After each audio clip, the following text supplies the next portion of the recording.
बात करेंगे आज बांग्लादेश के उस सुपरस्टार की जिसने हिंदी के अलावा कई और अन्य भाषाओं में फिल्में की और अपना एक अलग नाम बनाया। लेकिन एक वक्त ऐसा आया जब घमंड में उनका पूरा कैरियर डूब गया। उन्होंने गोविंदा से लेकर मिथुन चक्रवर्ती जैसे अभिनेताओं के साथ बेहतरीन फिल्में की। जिस एक्टर की हम बात करने वाले हैं उनके पिता मशहूर हार्ट सर्जन भी रहे। देश में जिन डॉक्टरों ने दिल की पहली बार ऑपरेशन किया होगा उस लिस्ट में उस एक्टर के पिता का नाम आता है। माँ भी चिकित्सक थी। बात चंकी पांडे की ही हो रही है, जैसा कि आपको मालूम पड़ ही गया होगा। और इनके माँ बाप ये पहले नहीं चाहते थे कि चंकी एक्टर बने, वो चाहते थे कि बेटा डॉक्टर बने, क्योंकि डॉक्टर के बेटा डॉक्टर ही बने। लेकिन ऐसा पॉसिबल भी नहीं है भाई साहब कि डॉक्टर के बेटा डॉक्टर ही बने, क्योंकि चंकी पांडे पढ़ने में बहुत ही फीके थे, बहुत ही खराब थे। और इसी वजह से उनकी पूरी पढ़ाई इस तरीके से नहीं हुई जैसे कि उनके माँ बाप चाहते थे। उन्हें इंटरेस्ट लगा एक्टिंग करना, फिल्मों में आना, क्योंकि जिस स्कूल में इन्हें पढ़ाया जा रहा था वहाँ पर खासकर सितारों के बच्चे भी पढ़ने आते थे। और वहाँ पर सितारों के माँ बाप जो भी थे वो सब फिल्मी कहानियाँ सुनाया करते थे। और चंकी पांडे को ऐसा लगा कि अब उन्हें भी फिल्मों में काम करना चाहिए। चंकी पांडे का असली नाम आप सभी को शायद पता ना हो, लेकिन चंकी पांडे का असल नाम सुरेश पांडे है। शायद आप में से बहुत कम ही लोग जानते होंगे इस बारे में, लेकिन इनका असल नाम सुरेश पांडे है। लेकिन इनका नाम सुरेश से चंकी कैसे पड़ा इस बारे में भी हम आपको बताते हैं।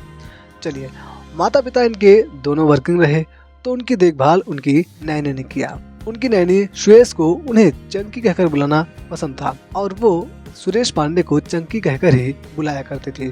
बाद में ऐसा हुआ कि धीरे धीरे घर के सभी सदस्य उन्हें चंकी कहकर ही बुलाने लगे। सुरेश का नाम सब भूल गए और चंकी का नाम आगे चल गया और इनका पड़ गया सुरेश पांडे से नाम चंकी पांडे।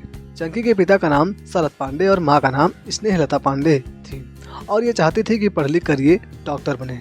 लेकिन जैसे कि मैंने पहले बताया कि चंकी पढ़ने में बिल्कुल भी जीरो थे। चंकी की स्कूलिंग जिस स्कूल में हुई वहाँ कई सितारों के बच्चे पढ़ने आते थे और वहीं से इन्हें एक्टिंग में जाने का मन बना था। बॉलीवुड में अपने कैरियर बनाने को लेकर उन्होंने अपने माँ बाप से बात भी की थी और उनके माँ बाप बहुत ही प्यार से आराम से मान गए थे, क्योंकि उन्हें पता था कि पढ़ाई लिखाई में तो कुछ खास है नहीं तो क्यों ना इसे एक्टिंग में ही जाने दिया जाए।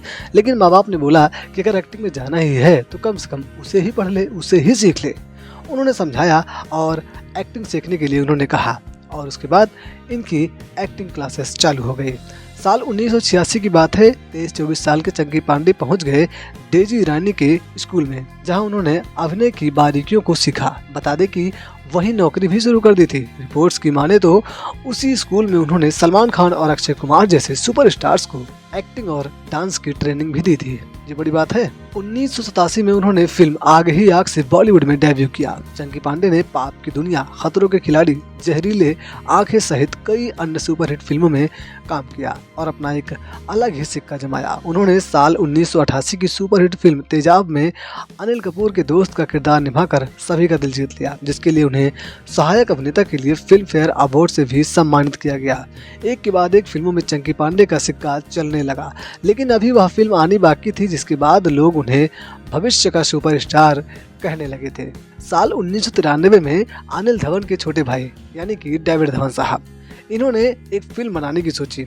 एक दिन उन्होंने चंकी को बुलाया और बोले कि एक फिल्म बना रहा हूँ, उसमें 2 हीरो होंगे, एक हीरो तुम और दूसरे हीरो गोविंदा। फिल्म का नाम आंखें। रिलीज होते ही फिल्म सिनेमा घर पर छा गई। गोविंदा और चंकी पांडे की जोड़ी भी सुपरहिट हो गई। इसके बाद वह कामयाबी के शिखर पर पहुंच गए थे। मगर फिर ऐसा क्या हुआ कि जिस अभिनेता में सिनेमा के जानकारों को सुपरस्टार दिखने लगा था, अचानक से वो गायब हो गया। दरअसल 80 के दशक में जब उन्होंने फिल्मी कैरियर शुरू किया तो जानबूझकर अपनी ऐसी फिल्मों को चुनते थे जिसमें ढेर सारे स्टार होते थे। उनका मानना था कि फिल्म फ्लॉप होती है तो एक पर थोड़ी जाएगा, सभी पर जाएगा ना, सभी पर फूटेगा। उनकी यह कोशिश आगे अच्छी भी रही, लेकिन उन्हें लेकर डूब भी गई। हुआ ये कि आंखें की अपार सफलता के बाद चंकी में गुरूर आ गया। उन्हें लगा कि मैं तो अब बड़ा स्टार हो गया हूँ, अब मैं अकेले ही हीरो वाली फिल्में ही करूँगा। लेकिन हुआ इसके उल्टा। इन्हें फिल्म मेकर्स के कई ऑफर्स आए, लेकिन वही किरदार जैसा वो चाहते थे, तमाम हीरो के साथ, तमाम लोगों के साथ, जिन्हें वह अब तक निभाते चले आए थे। लेकिन चंकी पांडे सबको मना करते चले गए और यहीं से चंकी पांडे को फिल्में मिलना भी धीरे धीरे बंद हो गया। 1995 में चंकी पांडे ने पहली बार बांग्लादेशी फिल्मों में लीड रोल किया। स्थानीय भाषा न आने के बावजूद उन्होंने बांग्लादेश में स्टारडम हासिल कर लिया। चंकी का वहां बहुत ज्यादा मन नहीं लगा, उन्होंने बॉलीवुड में फिर से वापसी की। साल 2003 में कयामत फिल्म में उन्होंने वापसी की। इस फिल्म में उन्होंने वैज्ञानिक का नेगेटिव किरदार निभाया। इसके बाद उन्होंने पेइंग गेस्ट, हाउसफुल सीरीज की चारों फिल्मों, बुलेट राजा और बेगम जान फिल्मों में काम किया, जिनमें इनकी एक्टिंग को पहचान तो मिली लेकिन वो स्टारडम नहीं मिला, जिसके लिए ये शुरू से मेहनत करते हुए चले आ रहे थे। बहरहाल क्या कहेंगे आप एक्टर चंकी पांडे पर, हमें कमेंट में ज़रूर बताइएगा।